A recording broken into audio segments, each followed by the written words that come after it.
Welcome to We Are Venomaniacs, the Venom Site's official podcast for all of your symbiote news, reviews, and point of views. My name is Orion, and I'm joined by my fellow hosts, Carlos. Yo! Tyler. Yo! And Aaron. Hello. We're also joined once more by special guest host and Scream superfan, Aliee. Hi, everyone. It's week 11 of our Absolute Carnage podcast series, in which we cover the event's latest comics and tie-ins. Today, we're reviewing Absolute Carnage number 4, Absolute Carnage Scream number 3, Absolute Carnage vs. Deadpool number 3, and Absolute Carnage Avengers number 1. We're gonna go ahead and start with the big one, Absolute Carnage number 4. A lot has happened, and this is carrying over from number 3, which ended with the Venom symbiote bonding with the immortal Hulk and going to town on Dark Carnage. So we get to see a bit more of that, but not too much, really. It was a little underwhelming, to say the least. Yeah. It kind of reminded me of the Venom versus Poison Spider-Man from Venomverse, right? Yeah, it was Venomverse. Remind me of that fight.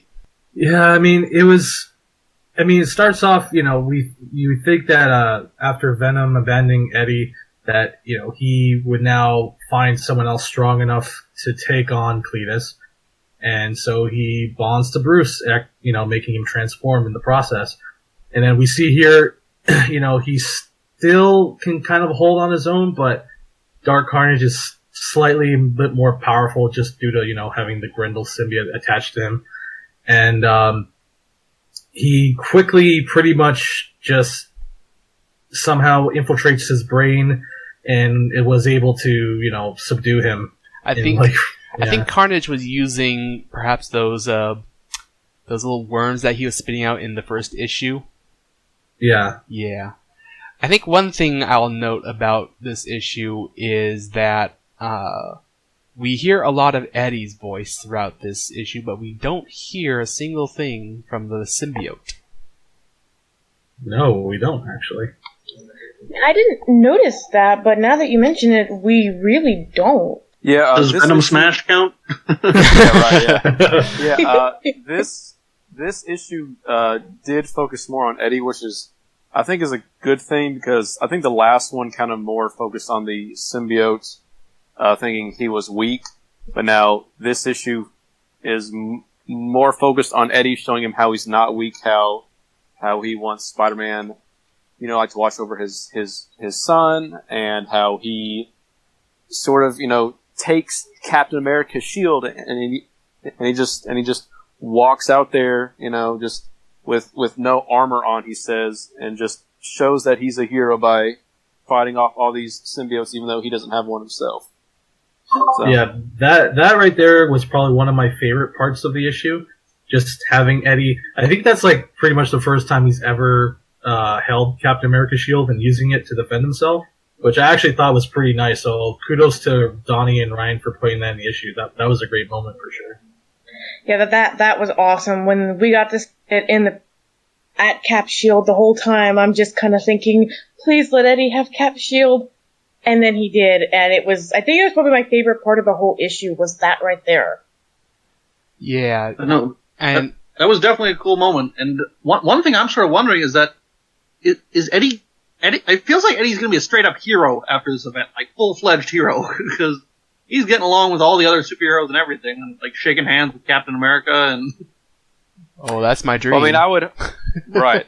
Like, I would hope that this would help Venom's like reputation, sort of like how Flash did, but this is the Venom that everyone thought was evil, so maybe, hey, maybe he's not that evil anymore, so... I mean, hopefully, but I think status quo kind of reigns overall, and he's probably going to go back to killing, folks that kind of deserve it, but, Yeah, I think, his development with Spider-Man in this arc has really been an indicator of maybe the direction in which Eddie is going. Seeing him take on more of a heroic role, and maybe he'll get the recognition that he's been really longing for since his anti-Venom days, I think. I mean, well, he's been longing to be recognized as a hero since his Lethal Protector days. And but next thing you know, yeah. he's gonna relapse, and we all know it's gonna come. Yeah. I mean, hopefully not, but like eventually, yeah. I mean, it'd be kind of hard to try to. I mean, he has a kid now, and it'd be kind of weird if they just, some writer like in the future said, just said, "Oh, he's a villain, but he has a kid." I don't know. Like we've had a lot of things Eddie like build up and then just fall back down again, but I don't see how someone else could try to break this one down. I don't know. Hopefully this will stick, but yeah, who knows? Now, yeah, Eddie. Oh, go ahead. Go ahead. Sorry. No, go ahead. But Eddie definitely, he deserves to be a hero. Like, if looking at not just Absolute Carnage, but this entire Venom run, man, he has just been through some stuff, and the guy deserves to be a hero and to have that spotlight, like what some of the other Avengers do. Right. There's a lot of folks that are making complaints how the symbiote is kind of going out of character, and it's not really Venom because they're just focusing on Eddie. But it's like, for years, Eddie has been, he's just been straight up ignored. Like I was watching the newest episode of the new Spider-Man series where like the last one they had, right. Well, yeah. Well, last episode they had Eddie as Venom, but then this new episode they kind of just threw Eddie out, and now he's not important at all. And then like Ultimate Spider-Man didn't have Eddie at all. So there's been quite a trend to just kind of ignore Eddie in total when it just comes to Venom. So I'm really happy Cates is in love with Eddie and is not just focusing solely on the symbiote just like everyone else does. Yeah. So I understand that, yeah, like Venom is Eddie and the symbiote, but I like that he's focusing more on Eddie, so he can't just be thrown away for a new host in like 5 or 6 years. But yeah, so that's just me. Yeah, I mean, my thought. Oh, sorry, my sorry. yeah. My thoughts on the whole thing is like, I get that people are reading Venom for Venom, but the symbiote to me is the X factor of the story. It's the cool element of the story, and really you can't really carry a story with just a cool element. You need to have some substance to it, some meat, and a character-driven story is that meat. And the best character to focus on in a story about symbiotes is the human character, because that's the character we can relate to. I mean, exactly. I mean, Flash Venom did the same thing. Agent Venom, like Flash, drove the story. Exactly. And it was, and that's why everybody loved it, because Remender's character work with Flash and his interactions with the symbiote. But it was still, the story was, Flash was driving the train. Yeah. So like, even in that series too, like the symbiote was just straight up a monster. But even this series, like, we still have the symbiote talk and like say that he loves Eddie, but it's just more focused on Eddie because he is Venom. Yeah, like I mentioned when we started reviewing Cates' series, this kind of feels like Eddie's Remender moment, Yeah, this is the best book Eddie's ever had, in my opinion. Yeah. And so it's also not like they're going to get rid of the symbiote. Like, the symbiote's always going to be there. But at the end of the day, the host is always expendable. So I'm very happy that Cates is like actually focusing on Eddie, so he's not expendable. Like, Lee or Flash. or Flash or Angelo, right? Strangle you. Strangle you. Around, build him up, because the symbiote is always going to be there. So, but yes, more of my man Eddie, please. Please never have someone else become Venom in the future. Please. Going back to the book a bit, kind of disappointed with the whole Hulk fight not lasting very long. Yeah. And while a little bit more of a fight would have been cool, I kind of thought it was kind of neat that they subverted our expectations. They think like, oh, there's going to be this big Hulk fight, and then suddenly that Carnage is just laughing as Hulk is fighting him, and he's like, this is great. Miles coming like, this is a really bad idea that Hulk has the symbiote now, because Carnage can just take that. Right. And then plus, I thought the way he beat him was really creative, because it's the Savage Hulk and not the Devil Hulk, because Devil Hulk in the time was like, I don't want anything to do with it. This is bad. Yeah, no, I had a feeling. I had a feeling it was just going to be a very short fight. So yeah. Right. Yes. So the way he beats them is the same thing that he did in Mind Bomb, where he just like drills into your mind and he just shuts you down like he did like the therapist and that. So like, that was a nice little callback if that's what that was supposed to be. I also appreciated the I see a red door and I want it painted black. I see green door. Well, yeah, but it's a song. I can't remember who the singer is because I'm not, but yes. Rolling Stones. Rolling Stones, that's it. Thank you. Yeah. I should have known that. But yes. I mean, nice little callback. Yeah. The only other thing I was going to say too is that, getting to this point, we've seen Eddie gone through so much, and he's really progressed as a character that we know and love. And now that he is a father and he has Dylan with him, and that's just something now that we have to just support Eddie for. Just make sure that he just takes care of Dylan. Yep. Yeah. Let's start talking about things we didn't like. I was going to say the elephant in the room with Miles. Yeah. Well, Yep. But also, what happened with that? Hold up now. First off, I want to say Sleeper is he's just gone now. There's no Sleeper. They just say Sleeper can't take care of himself. He's fine, but we don't even see him anywhere. Did he just run away? Did he go back to his home planet? What do you do? What do you do? I just imagine the doppelgangers throwing him like a football across the room. That's what they should have. Right. So folks were kind of confused on how Eddie bonded with the codexes. You should have made it Sleeper bonds with Eddie, and then he takes in the codexes. You could have done that, right? Yeah, I think so. I feel like that would take away from the achievement of Venom, because the whole thing we are Venom at the end, right? And it would be we are Sleeper, and that's not as effective for that moment. But sorry guys, there's no Sleeper in this issue, unfortunately. So maybe the next one. Cat avocado. Yeah. Yeah. So Miles. We kind of panned his last issue. We panned the whole thing basically, saying this didn't really have to be a story. And at the end of issue 3, Miles shows that he's in control of the symbiote. And then in this one, somehow he's not, and he's just fighting. He's not. He's just so possessed. And I'm like, wait, what the hell's going on here? Right. I mean, I would personally chalk that up to them having to rewrite it after they made it into 5 issues. Yeah. But I also want to say they wanted to make the Miles book end on a happy note. You don't want to have it end on, oh, now he's evil, now he's going to go fight the rest of the gang. Well, I mean, also kind of, the separation anxiety didn't end exactly on a happy note.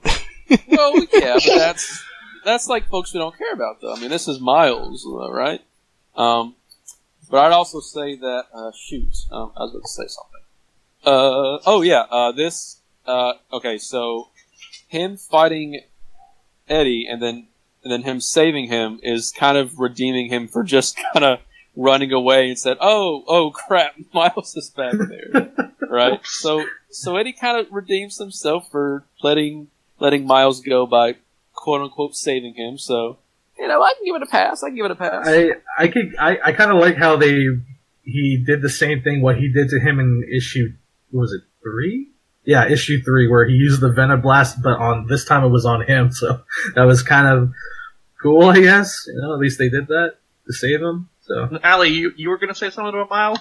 I really liked the ending to Miles' tie-in because I thought it was cool. Hey, he's got this enough willpower and enough inner strength to overpower this symbiote, and then we walk into this new issue of Absolute Carnage, and it's just gone. It's just gone. It's just like a reset button, and it was really confusing and really jarring to see because it was like, what happened?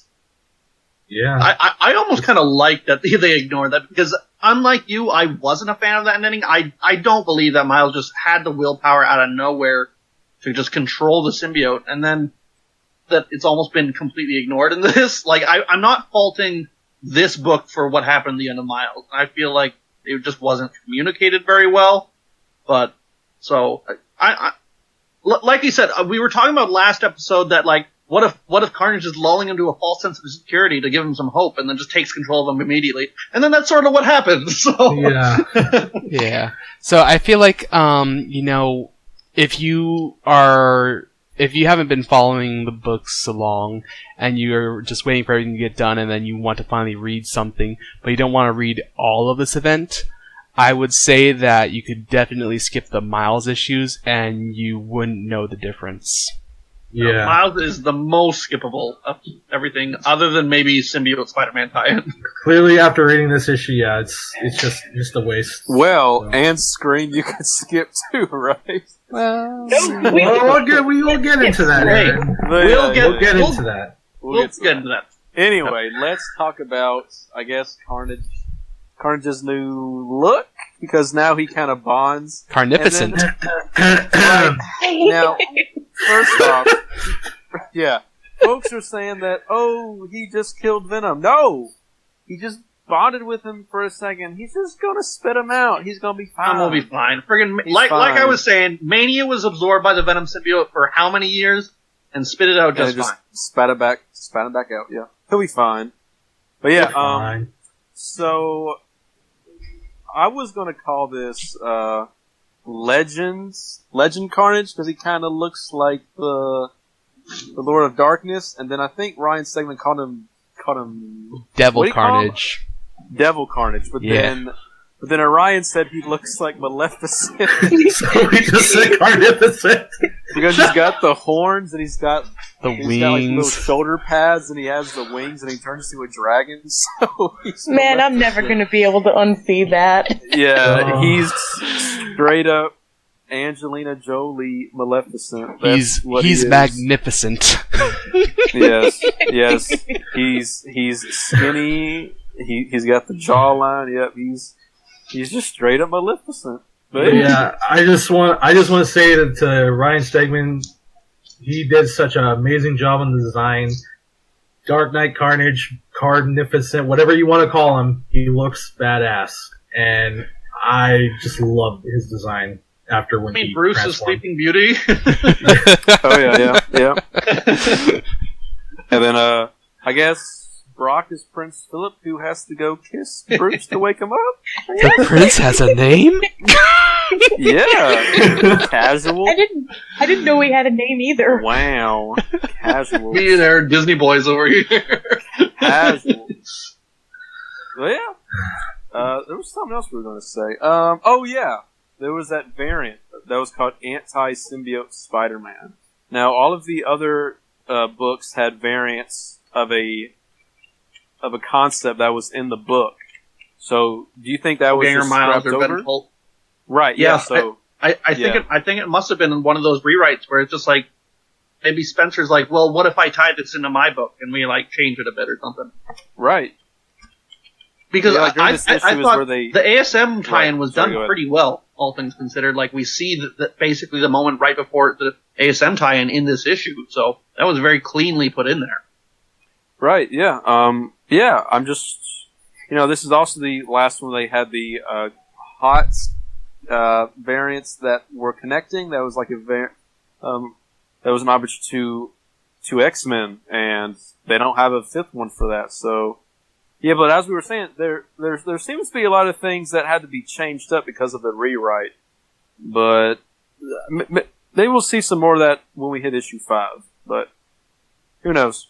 Another thing I was going to say too, yeah, so, like, in the last closing pages of the issue, we see Eddie, he's, finding out from Miles that the Maker wasn't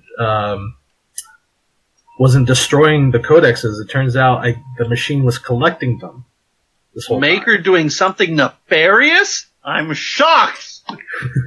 What a twist. And then, yeah, so then Eddie, he's down on his hope, and then he uses the punchy glove, the power glove, and he pretty much bonds with all the codexes and makes a new suit out of himself. Now, will this be a temporary suit? I'm not sure, but he's pretty much looking like Venom again with wings. So yeah, that was so cool to see him do that, because I was expecting Eddie to get Venom back by the end of this issue. I wasn't expecting anything with the Carnage taking Venom, and then at the end Eddie bonds with these 6, 7. How many codexes were in that machine? It looked like there was a lot, and that's the other thing too. 4 though, right? Yeah, I think it was just 4, right? I think it was just the 4 from the Avengers. It was just from the Avengers. Oh, No, it and seemed like there was a what about lot. the separation anxiety ones as well, though, right? Well, do we know Were there? if they took those or not? Must have. No. Before the Avengers even got there. No, because weren't the symbiotes bonded to the Maker? He get the codexes. Well, yeah, but the codexes though. We Would still that don't know also what happens. include Telcars? They take his off of his corpse, you think? Like, Would that include Telcars? We may find out in issue 19. We're not sure yet. I don't know. Basically, he just has a whole lot of codexes that we didn't know could bond into symbiotes, which is kind of different because, when they first showed it off, wasn't Flash just like a little speck of white, right? Wasn't just like a little speck of something? I don't know. Something. Yeah, we're not sure, but yeah. But yeah, some kind of MacGuffin, right?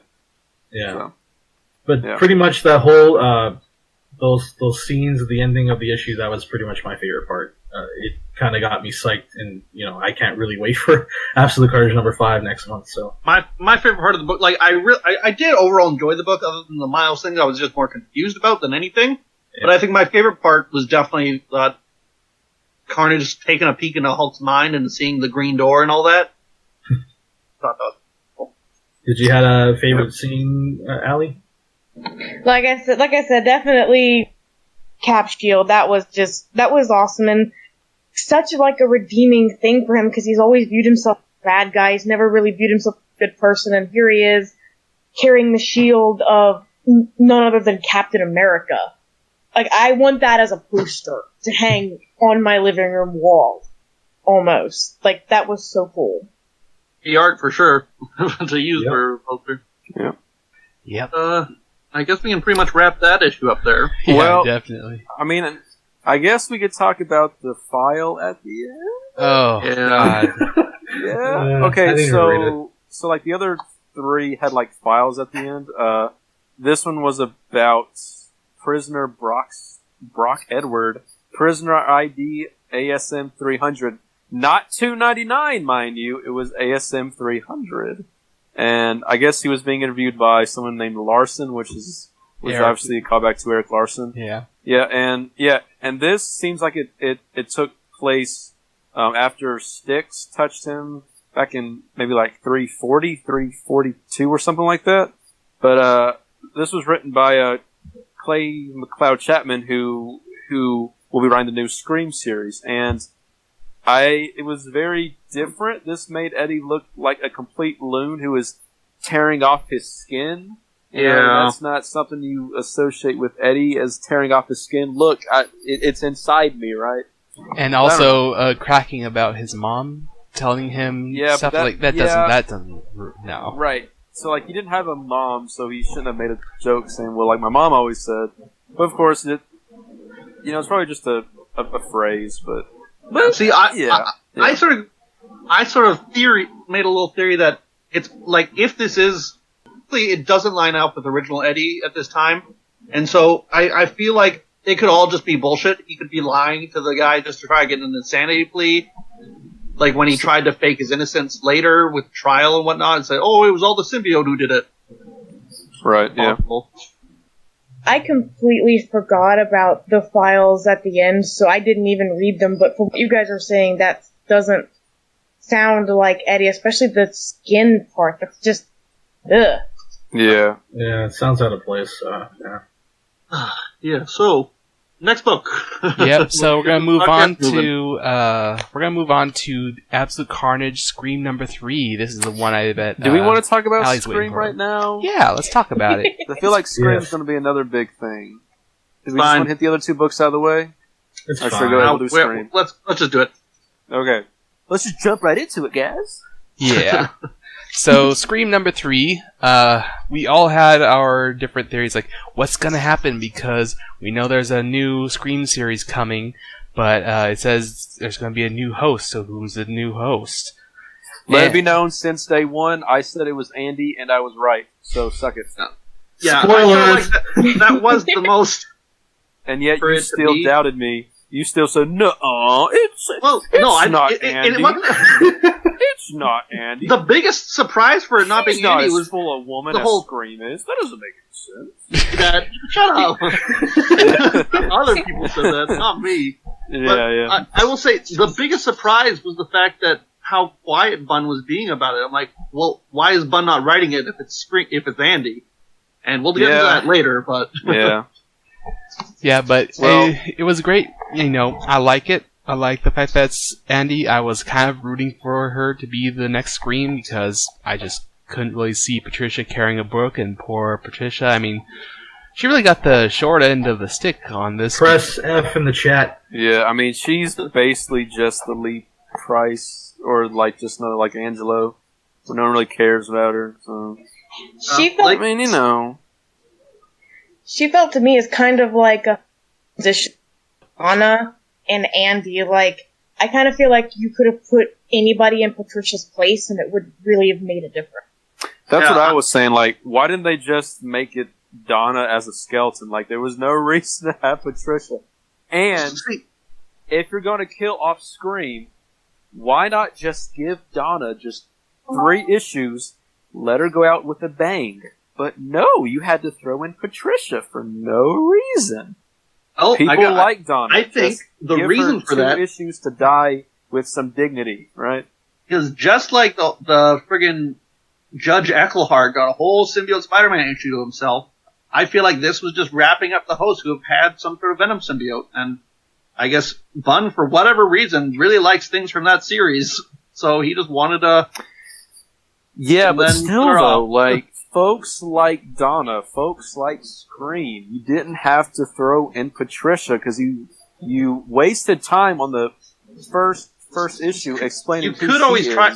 You could always make the argument that a dead person is much less willing to break control of Carnage's control. I mean, I guess, but still, though. Oh, I just disconnected wanted for a more second. Donna, okay? That's all I want to say. Give me Donna. I Now, don't care about Patricia. what I will say is, Tyler, I'm glad on Twitter earlier you did point out that Colin Budd did give some hints and Easter eggs from, I believe it was Carnage USA, where Yeah. Cletus and Flash used the hook on his back. And Yeah, because you have Andy saying a moment I really appreciated where she's like, what do I do, coach? And she's like, I got to make a Hail Mary play. So I as an Agent Venom fan, I really love those little nods to Flash, and she still misses him a lot. And then, but yeah, she's like, what would Flash do in this situation? And in this Get situation, hooked and die. Flash and have would another get- symbiote put on Carnage would lift her up onto a meat hook, just like he did with Flash and Yeah. Carnage USA. now, Right, so- yeah. Yeah, so let's talk about Carnage. So, Oh. you're right. So, in the second issue, it made it pretty obvious that the last page was changed to Norman. Like you could see the symbol still on his chest. Yeah, you could- see a faint pencils you could of the see- dragon symbol right. on his chest. Right. You could see, like, the spikes on his ribs, on his back. You could see where the symbol on his forehead would be. Then even on this one, like on the cover, he has the symbol on his forehead, and I don't know why they made it into Norman. I'm guessing it was just for the aesthetic, so it looks like him. But then they say, "Oh, well, I fought you in this last one." But the last time Carnage fought Mania, that was Cletus. Yeah, Norman yeah. wouldn't know anything about that. Yeah, Norman Yeah. would not have those memories, so. Yeah, so I'm thinking they just did it so they could have a less powerful Carnage, but also have a classic Scream versus Carnage fight, but it's not really Carnage, and it's not really Scream either. That's the problem I'm kind of having with this, because it seems like Norman is, for some whatever reason, he's like in multiple places at once in all these tie-ins, and we're not even sure where they take place, and he's just there to get the codex, but somehow he's the only one who's failed up to this point. He hasn't really gotten a lot of codexes for Cletus at all. No. And it's just I don't know. Yeah, there was some A+ writing there, though. Like what they say, Donna, Patricia, Scream, we're dead. It's just dead on the floor. I thought that was kind of funny, but I don't know why they went with Norman over Cletus, but anyway, during the book, there were moments that did feel a little tense. I kind of felt Annie was gonna die, but she wasn't, clearly. Obviously. And one other thing I want to point out, I think Norman actually referred to Scream saying her as her symbiotic sister. Did you guys catch that? Oh yeah. He called her his big sister. Right. Got that acknowledgement. So that I'll give points for. So at least they did that. So another small tiny little nitpick I'll say is that Bunn has never wrote Carnage as a redneck, and I'm pretty sure this is just her. I'm pretty sure this is just Andy making fun of him, but Andy calls him a redneck serial killer who's also sexist. I don't know. I'm pretty sure it's just a joke, but Bunn never wrote Cletus as a redneck, which is why I loved him every time he wrote him. But I don't know. Stop making Cletus a redneck, please. I love Cletus as a redneck, though. I hate it. You know what? We didn't get a new video today, did we? Nope. There was no new video today. Nope. That's interesting. I think it's over. But anyway, yeah. Yeah, when I read Cletus's voice, I don't read it with any kind of southern redneck accent at all. Once Andy said that, it reset the voice in my head, and then it immediately switched to the Country Bears thing from the cartoons. I'm Cletus Cassidy. I love that line. I'm the real Cletus. So funny. Because I'm Cletus Cassidy. So funny. But also, I like that Annie's big plan was, I've got a knife. Right. Cletus, Norman, Carnage. He just rips it out of her hand immediately, puts her on a hook. They were trying to throw back to the Sonic knife back at the Sonic knife, the fire knife. That's what I was thinking, because didn't Andy didn't she light it on fire for a second? Yes. And it was on fire. Back when Eddie killed Scream, I'm thinking that's what gave the fatal blow, was a knife that he had superheated in a furnace. Yeah. Right? Yeah. That's correct. Right, and then Scream was murdering all her friends with a sonic knife, so Scream doesn't have a good history with knives. Yeah. We need to keep knives away from Scream. Yeah. Exactly. But yeah, as you guys know, as soon as when Norman killed Patricia, the Scream symbiote bonds to Andy, and she's now the new Scream. Mm-hmm. And I guess, I don't know if you guys caught it, but did she use the Hellfire powers when she spat out at Norman? Yeah, she used a mouth I don't know, a Godzilla flash ray thing. And even Yeah. Sorry, go on, Tyler. Yeah, you go ahead, Tyler. No, I wasn't saying anything. Oh, okay. Yeah. Well, sorry. Now, her design changed a little bit. I was kind of thinking it was just the shading, but her arms and legs turn black, and the hair turns black. The face turns a bit red too. Right. Of course, we don't know if this is going to be the final design for the new series. Who has any idea now, right? But I'd love a bit of a redesign for Andy at least. Yeah. Well, now, right. So I guess let's talk about the history then. Are we good with talking about history now? The future, sorry. Yeah. Okay, so Andy is now the new Scream. She is now going to have a new series called Scream Curse of Carnage. We know Venom will be in it. We know Spider-Man's going to be in it. But now we just have so many questions now because Bunn's not writing it. Nope. And a few of us asked him, and he was he said what? He said like, oh, well, very that's the cryptic story, responses. like ... Yeah, he made it sound like they didn't want him on it. I don't know. We know in the past Bunn has been pushing so hard for an Andy series or Mania series or something, and trying to giving her cameos and everything, and trying to get her everywhere. And so it's very odd. I think he posted a tweet with the cover of this issue with the caption being something on the lines. That's it. It was last. Yeah. Well, yeah. Then he was like posting a lot of like ellipses too, so it kind of made it sound like he was like, "Well, I guess it's over now." Just kind of being kind of upset about it. But that may just be us reading into it kind of sort of differently. Here's exactly what he said to you, Aaron, when you said like, "Why aren't you writing the new Scream series?" And he says, "A strange tale that, but they have a good writer on board." So that immediately sets off some like warning signs in my head, like what's going on here? But, yeah, for those that missed it, earlier today, Colin Bunn pretty much, I don't know if he confirmed it, but it looks like he's not gonna be writing for Marvel for quite a while, and who knows if he ever will come back. But at least for symbiote stuff, and specifically, he said. Yeah.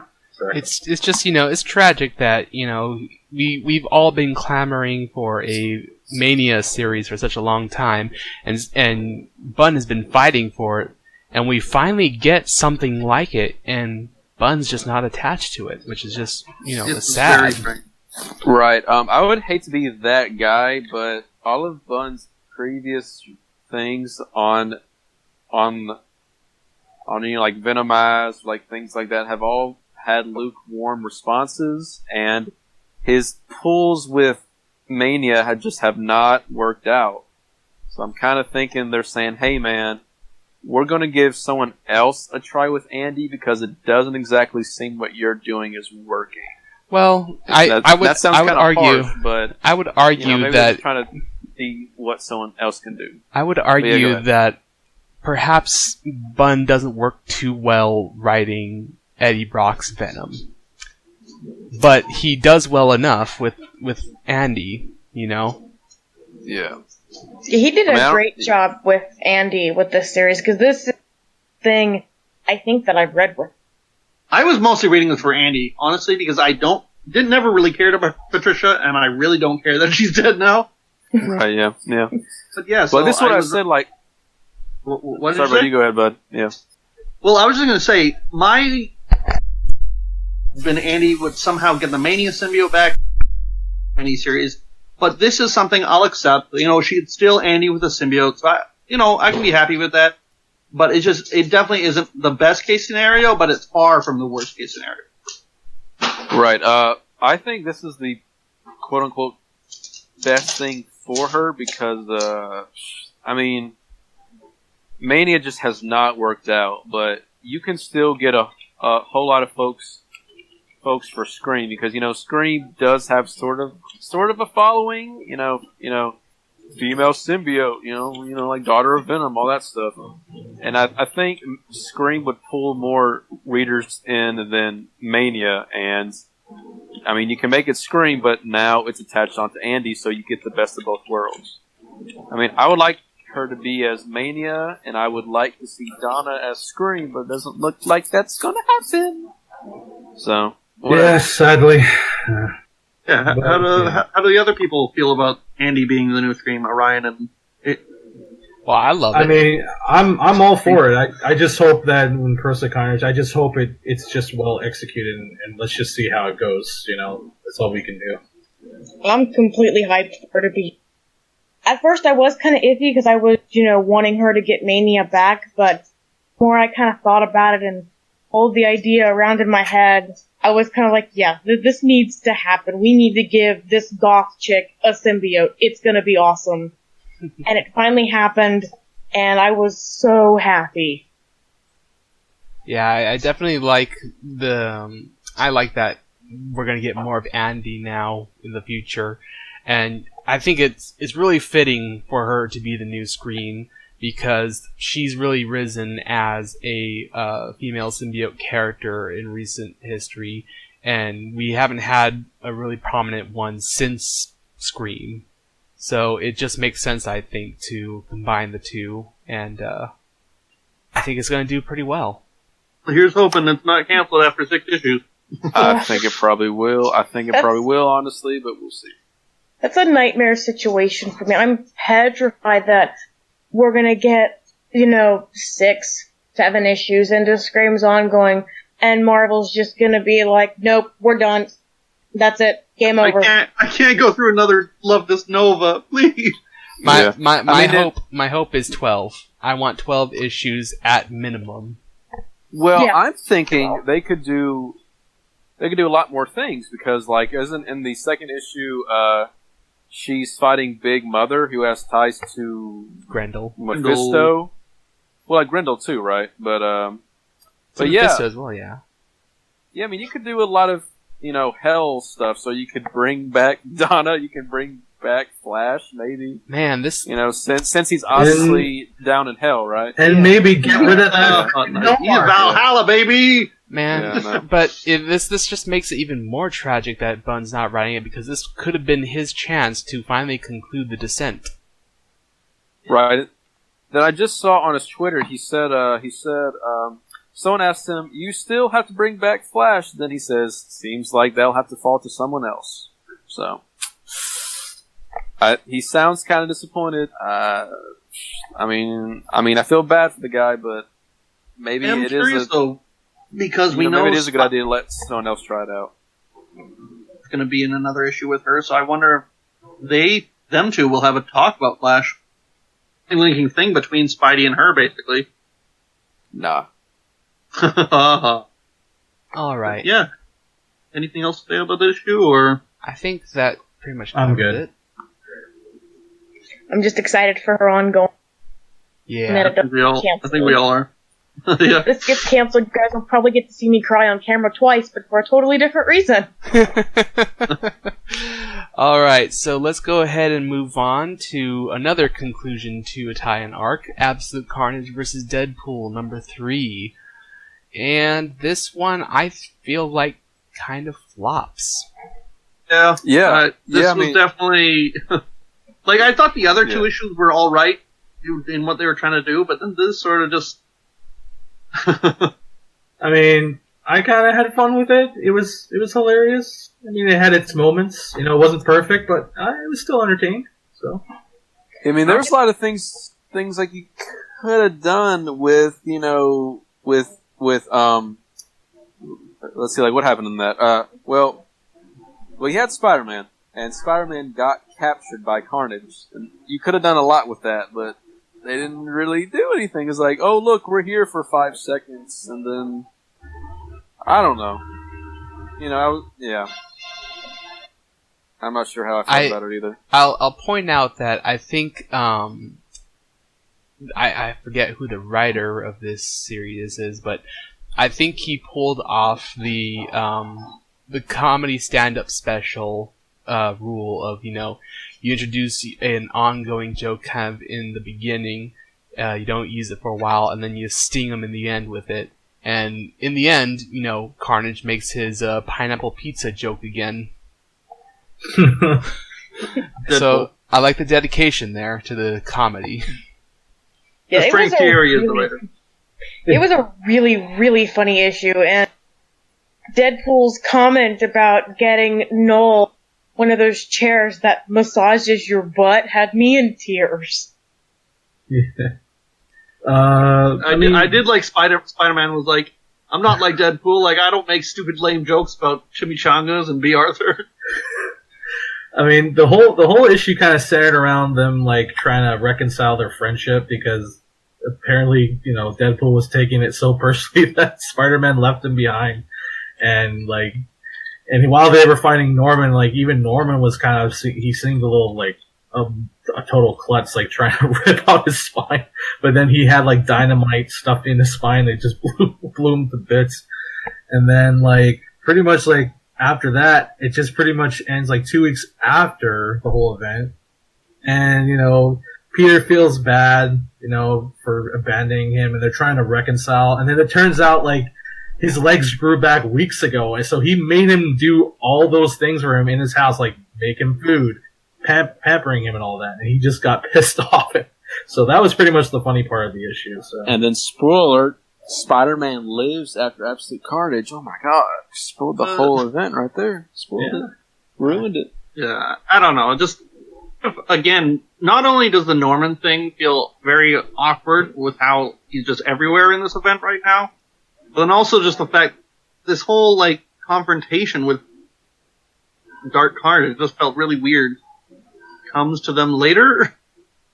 So it was just really awkwardly placed into the story, so I don't know how it fits. It's just... Oh, well, actually, I forgot. They were captured, and then they were brought to his lair, and then the whole bomb pretty much blew up the whole base, pretty much. So, yeah. Yeah, the art was kind of confusing. I mean, it was kind of hard to tell who was who, because, like, half the time, Dark Carnage didn't have a symbol. And I don't know, like, he just kind of looked like too much like the others, because the others weren't like the other, what are they called, like, they weren't doppelgangers. They just called, like, the zombie. They just straight up looked like more Carnages. Yeah, so it was pretty confusing to look at, but yeah. I just really wish the artist had at least done, like, the black and red thing to signify classic Carnage Norman, but... I just noticed, there are a few scenes where Norman kind of looks like he has cornrows on the top of his head. Looking at that right now, yeah. And I don't know if that's intentional or not. Yeah, I have no idea if that's intentional, but that is hilarious. That's hilarious. Was it this issue? I think it was this issue. They get mixed up in my head. Was it this one where Norman Carnage had, like, the octopus tentacles, where in one panel... Yes, he was using his shape-shifting to full advantage here. Yeah, but there's, like, 3 panels where it looks like he just has cornrows, and that should have stayed. That should have been, like... It would have been, like... It's, like, one thing that, like, tells him apart. Is like, oh, well, he's not Cletus because he has cornrows. It's kind of reminiscent of Venom Pool's Jerry curls. Yeah. I'm talking about Venom Pool. Yeah. I'm sorry. I don't like saying that name. Again, folks, nothing really much happens. It's just a basic conclusion. So, yeah. And, overall, you could also write this tie-in out of the main continuity because, Wade blows up bases and you see them in the main series and they're not blown up. It's like, well, it didn't really matter. So, right, so this is going to lead into Ravencroft. Because now the whole place is exploded, right? And there's going to be I mean, that's what they said, though, right? Like, the whole thing is gone, right? So this is going to lead into Frank Terry, right? He's writing Carnage Ravencroft, and I don't know how that's going to be related to Carnage, because it's about the history, but yeah. And then we get a 5-issue mini after that, don't we? I got no idea. Something? I don't know, there's so many books. I mean, all in all, like, for me, I was kind of hoping this was going to be more focused on Deadpool versing against Dark Carnage, like the actual Cletus Cassidy, but it was just pretty much him sending his lackeys and Norman after him, and it's like a cat and mouse 3-part issue. It definitely would have been better, I think, if Cletus took it more personally and personally went after Cletus, because we get a rematch that way, even though he's obviously way more powerful. I still think it would have been better than just sending minions after him. Like, here's everyone's favorite villains, Will-o'-the-Wisp, Freak, and Conundrum to go after Deadpool. It's like, wow! Yeah. Well, I think that's a good place to wrap it up. And we'll move on to our final issue for review, which is Absolute Carnage, Avengers number 1. This one, I'm lukewarm on. I mean, to me, this was another almost pointless issue, I would say, because I don't think it really had too much bearing on what happens in the main book. I mean, you see where the Avengers finally come into the story, but it's like, whatever. Yeah, because it definitely takes place, I think, before Absolute Carnage 3. And I did mention earlier to Orion that they did kind of tie up some loose ends. 'Cause, Hawkeye, he's pretty much, I guess, searching for the San Francisco operations base from Cletus. I did like them tying up that loose end, because otherwise we would have been like, wait, that's still there. Right, Yeah. but I'm still not sure what the spire was there for. That's the one little issue I have with this book. I appreciate them, like, spires are full, like, they sort of set up, like, it draws pheromones for the symbiote and stuff. I just kind of wish they had established this earlier, so then it would have been a bigger deal to us. You know what? I just figured it out. They had the spire from, like, way back. Like, the first time we saw the spire was in Web of Venom Unleashed, right? Yeah. So, when this book, we're just going to be 4 issues, not 5, right? I'm pretty sure the whole thing was going to happen inside of the spire here. But then after they made it into 5 issues, they had to change it up. Yes, that no, makes maybe? sense to me. Yeah. So maybe this was supposed to be where the main story took place in the actual book, so they made it an event. And that would also explain why this book was sort of delayed, because they had to change it. Yeah, I was about to say, they delayed this, right? Yeah, that's They sort of a not only tinfoil delayed hat it, kind of thing, but then they also added another writer. They added, like, Leah Williams was originally writing this, and then now she's only half of the team who did plot, and then Zach Thompson did the script by himself. which is also weird because it's only one full story. Like, it's not like it's 2 stories, which is kind of weird. But yeah, I don't know. Just generally more of the weird stuff going on with Absolute Carnage is a little suspect. Low suspect. Honestly, I did generally enjoy it. I'm a fan of Hawkeye. I kind of like that he had to do it all by himself while the Avengers get all team up together. And then... Yeah. He had an AirPods moment, too. Yeah, he's not wearing his hearing pods. He can't hear us. I noticed that part. It's actually, I've read with Hawkeye, because my only exposure to Hawkeye before this was solely the MCU, so... Well, the whole issue was a little bit it was cool to finally see him in the comics. Very much recommend the Fraction series. I'll check it out. I think I read the first issue of the Fraction series. It's pretty good. Yeah, so I like seeing the heroes team up and figure out what's going on with Carnage, So like in this one we had some actual competent heroes and not just Eddie Brock, and Spider-Man, right? So, it's kind of cool seeing them do that. Yeah. One little annoying part, not just this, but in general for this whole event, how Carnage's minions have been portrayed. Right. Sometimes they're just red-faced people. Sometimes they're just normal people with spiral eyes. Sometimes they're Carnages. Sometimes they're Carnage doppelgangers. It's really inconsistent. And we really don't know why... Sorry. We really don't know what they're trying to do, because they're hunting down codexes, but he doesn't need all these people. He doesn't need this spire, right? Like, he doesn't need it, right? Unless it's going to happen in the 5th issue where somebody's going to shoot out of it and it's going to make, I don't know, like a web or something. I don't know. Not to mention, it's like all for nothing, because he never even got... They pretty much, took off their cortices from the machine, and Carnage didn't even need them. So there was no point. I mean, he needs the ones I think Eddie has, but it seems like he has most of them. General sense I got from this issue was that in some way these spires were at least controlling some portion of Carnage's minions. Like maybe just these red-faced people. That sounds bad, but yeah. I mean, that's what they are though, because they turn their faces red and then they turn into Carnage. So yeah, so because with the line Wolverine made about the pheromones, it just sounds to me like, for whatever reason, they're somehow controlling part of his population. It was sort of like an Overton situation. Though? Well, no, just to screw with people. Like that's the reason he put innocent people at these fires, just to screw with the heroes. Okay. To screw with people. Yeah. Well, I would say, like I said, overall this is a meh issue for me.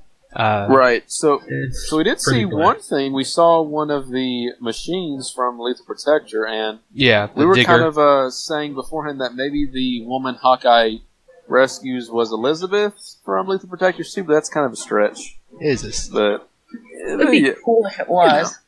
yeah, just like one line where she says, "Oh, like my name's Elizabeth" or something. But See, with all the stuff Hawkeye has to go through to get her. yeah, like why rescue her, right? Just one person, right? But yeah. Between this issue and the previous issues where Eddie was in New York and having to deal with the people coming from the underground, I really do hope that at some point Eddie returns to San Francisco. I think he was doing pretty well over there, and I'd love to have him go back instead of, becoming just another hero in New York. Yeah. Not a bad idea. Kind of, yeah, I wouldn't mind that, actually. So, one question I had, I will say, I know it covers Lie all the time, but I am slightly disappointed we didn't get to see Hawkeye in his classic costume. I love Hawkeye's classic costume. And is Hawkeye on the cover to Absolute Carnage number 5? Or no? I think so. Well, he was in the last issue for sure, though, right? I don't see him on the cover, but then again, the covers don't really say anything at all. But he wasn't in issue 4, like you're right, and I don't know if we saw him at the end of the last Venom issue either. I don't think we did. That's a good point. I don't think he was in that either. I think he just got killed, and he's the one major death in this book. No, we just saw the Quinjet come to pick him up. He's like, I'm coming to New York. Exactly. So I'm hoping we see him in the 5th issue. Whether it's going to be weird, Hawkeye's going to get there. We're like, yeah, we did it already. Don't worry about it. The Quinjet. Hawkeye's going to get there and be running late. Yeah. Right. I'm sorry, guys. I just got an update. The Quinjet went down over Ohio. He's dead. Yeah. And don't make that stuff crash over Ohio. I live here. Oh no. All right. Well, I think that's a good point to put a pin in today's episode. Listen in next week as we review Absolute Carnage Lethal Protectors number 3. You can listen to We Are Venomaniacs on Podbean, Spotify, Apple Music and iTunes, Google Play Music, and YouTube. We can also be found on Twitter at WAV_podcast. Check out our Discord server and become a member of the audience during our next live recording of We Are Venomaniacs. Join us, won't you? As always, thanks to my fellow co-hosts Carlos, Tyler, and Aaron for joining me today. Thanks for listening, guys. Thank you very much, everybody. See you next time. And thank you very much to Aliee again for joining us in our final review of Absolute Carnage Scream. No problem, man. Sorry for being so quiet. My tooth. He did not want to sleep tonight. Not a problem. No worries. No problem. Understood. All right, and thanks to the Venom site for permitting us to make this podcast under the TVS banner and all of your generous support. And finally, thank you, loyal listeners and fellow Venomaniacs. You guys make an awesome community, and it's an honor to be your voice on the airwaves. Together, we are Venomaniacs. And now, a word from one of our partners at The Collective, a network of superhero podcasts. Hey, Ray. Yes, Connor? What's black and white and red all over? A newspaper? Not even close. Sunburnt zebra?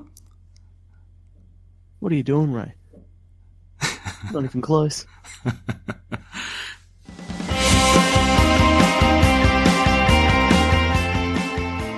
Into the Night, a Moon Knight podcast. A weekly podcast coming to you from the High Priest of Khonshu. Available on all good podcast catchers.